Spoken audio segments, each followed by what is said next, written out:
ಸಾವಿರಾರು ವರ್ಷಗಳಿಂದ ಕತ್ತಲೆಯಲ್ಲೇ ಕೂತು ಜೀವನ ಮಾಡ್ತಿದ್ದ ದ್ವೀಪದ ಜನರ ಪರದಾಟ ಮುಗಿಯೋ ಹೊತ್ತು ಬಂದೇ ಬಿಡ್ತು. ಊರಿಗೆ ಹೋಗೋದಕ್ಕೆ ಸಮಸ್ಯೆ, ಪುಟ್ಟ ಲಾಂಚ್ ಏರಿ ಆಸ್ಪತ್ರೆಗೆ ಅಥವಾ ಎಲ್ಲಿಗೆ ಹೋಗೋದಿದ್ರು ಅದೊಂದೇ ಮಾರ್ಗ ಇತ್ತು ಅನ್ನೋ ಚಿಂತೆ ಕಳೆಯೋ ಸಮಯ ಬಂದೇ ಬಿಡ್ತು ನೋಡಿ.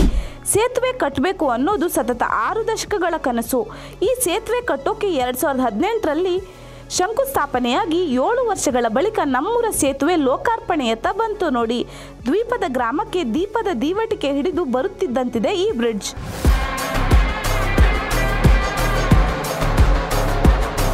ಸಿಗಂದೂರಿಗೆ ಒಂದು ಸೇತುವೆ ಅಂತೂ ಬಂತು ಅಂತ ಖುಷಿ ಪಡೋದಾ, ಇಲ್ಲ ಸೇತುವೆ ಲೋಕಾರ್ಪಣೆ ಆಗೋ ಬೆನ್ನಲ್ಲೇ ಹೊಸದೊಂದು ವಿವಾದ ಸೃಷ್ಟಿಯಾಗಿದೆ ಅಂತ ದುಃಖ ಪಡೋದಾ ಗೊತ್ತಾಗ್ತಿಲ್ಲ.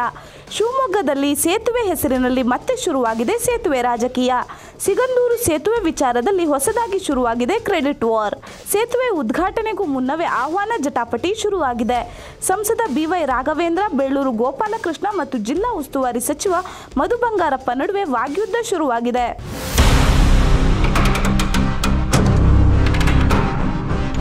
ಸಿಎಂ ಸಿದ್ದರಾಮಯ್ಯ ತನಗೆ ಆಹ್ವಾನ ನೀಡಿಲ್ಲ ಎಂದು ಆಕ್ರೋಶ ವ್ಯಕ್ತಪಡಿಸುತ್ತಿದ್ದಾರೆ. ಜಿಲ್ಲಾ ಉಸ್ತುವಾರಿ ಸಚಿವರು ಹಾಗೆ ಸಿಎಂಗೆ ಆಹ್ವಾನ ನೀಡಿಲ್ಲ ಎಂಬ ದೂರುಗಳು ವ್ಯಕ್ತವಾಗುತ್ತಿವೆ. ಸಿಗಂದೂರು ಸೇತುವೆ ಉದ್ಘಾಟನೆಗೆ ಸಂಬಂಧಪಟ್ಟಂತೆ ಬಿಜೆಪಿ ನಾಯಕರ ನಡೆಯನ್ನ ಖಂಡಿಸಿ ಆಕ್ರೋಶ ವ್ಯಕ್ತಪಡಿಸುತ್ತಿದ್ದಾರೆ. ಉದ್ಘಾಟನೆಗೂ ಮುನ್ನವೇ ಈಗ ಸಿಗಂದೂರು ಸೇತುವೆ ಈಗ ವಿವಾದದ ಕೇಂದ್ರ ಬಿಂದುವಾಗಿದೆ. ಸಿದ್ದರಾಮಯ್ಯ ಅವರನ್ನ ಅಗೌರವವಾಗಿ ನಡೆಸಿಕೊಂಡಿದ್ದಾರೆ. ಹಾಗೆ ನನಗೂ ಇನ್ನೂ ಸಹಿತ ಆಹ್ವಾನ ಬಂದಿಲ್ಲ ಎಂದು ಜಿಲ್ಲಾ ಉಸ್ತುವಾರಿ ಸಚಿವ ಮಧು ಬಂಗಾರಪ್ಪ ಬೇಸರ ವ್ಯಕ್ತಪಡಿಸಿದ್ದಾರೆ. ಸಿಗಂದೂರು ಮುಳುಗಿಸೋಕೆ ಹೋದವರು ನೀವು, ಆ ಜಾಗ ಯಾರದು ಎಂಬುದನ್ನು ನೆನಪಿಸಿಕೊಳ್ಳಬೇಕು ಎಂದು ಮಧು ಬಂಗಾರಪ್ಪ ಕಿಡಿಕಾರಿದ್ದಾರೆ.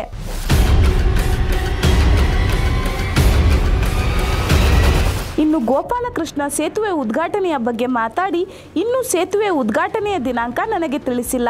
ನಾನೊಬ್ಬ ಶಾಸಕನಾಗಿ ನನಗೂ ಮಾಹಿತಿ ನೀಡಿಲ್ಲ. ನನಗೆ ಮಾಹಿತಿ ನೀಡದೇನೆ ಜಾಗ ನೋಡಲು ಬಂದಿದ್ದಾರೆ. ಅಣ್ಣ ತಮ್ಮ ಬಂದು ಶೋ ಕೊಟ್ಟು ಹೋಗಿದ್ದಾರೆ. ಜುಲೈ 14ಕ್ಕೆ ನಿಜವಾಗ್ಲೂ ಸೇತುವೆ ಉದ್ಘಾಟನೆ ಇದೆಯಾ? ಸೇತುವೆ ಉದ್ಘಾಟನೆಗೆ ಯಾರನ್ನಾದರೂ ಕರೆಸಲಿ. ನಾನು ಶಾಸಕ, ಇನ್ನು ಮಧು ಬಂಗಾರಪ್ಪ ಸಚಿವರಾಗಿದ್ದಾರೆ. ನಮಗೆ ಏನು ಹೇಳದೆ ಏನೋ ಮಾಡ್ತಿದ್ದಾರೆ ಎಂದು ಬೇಳೂರು ಗೋಪಾಲಕೃಷ್ಣ ಸಾಗರದಲ್ಲಿ ಕಿಡಿಕಾರಿದ್ದಾರೆ.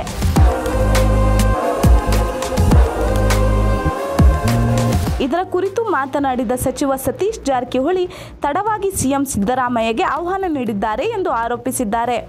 ಇಂಡಿ ಶಾಸಕರ ಕಾರ್ಯಕ್ರಮ ಇದೆ, ಅದನ್ನು ತಪ್ಪಿಸೋಕ್ಕಾಗಲ್ಲ.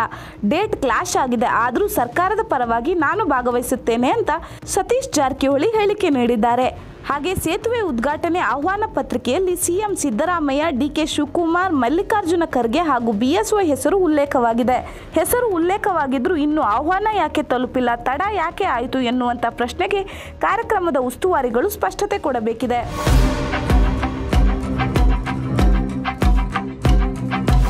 ಅದೇನೇ ಆಗಲಿ, ಅದ್ಯಾವ ವಿವಾದ ಬೇಕಾದರೂ ಸೃಷ್ಟಿಯಾಗಲಿ, ಆದರೆ ನಮ್ಮ ಜನ ಅಂತೂ ನಮ್ಮೂರಿಗೆ ಸೇತುವೆ ಬಂತು ಅನ್ನೋ ಖುಷಿಲಿದ್ದಾರೆ ಅಷ್ಟೇ. ಯಾರಾದರೂ ರಾಜಕೀಯ ಲಾಭ ತಗೊಳ್ಳಿ, ಒಟ್ಟಿನಲ್ಲಿ ನಮಗೆ ಒಳ್ಳೇದಾಯ್ತಲ್ಲ ಅಂತ ನಮ್ಮ ಜನ ನಿಟ್ಟುಸಿರಿ ಬಿಡ್ತಾ ಇದ್ದಾರೆ. ಸಾವಿರಾರು ವರ್ಷಗಳ ಕನಸು ಈಗ ನನಸುಗೊಂಡಿರುವುದೇ ಈ ಎಲ್ಲ ವಿವಾದಗಳಿಗಿಂತ ಹೆಚ್ಚು ಖುಷಿ ಕೊಟ್ಟಿರೋದು. ಏನಂತೀರಾ?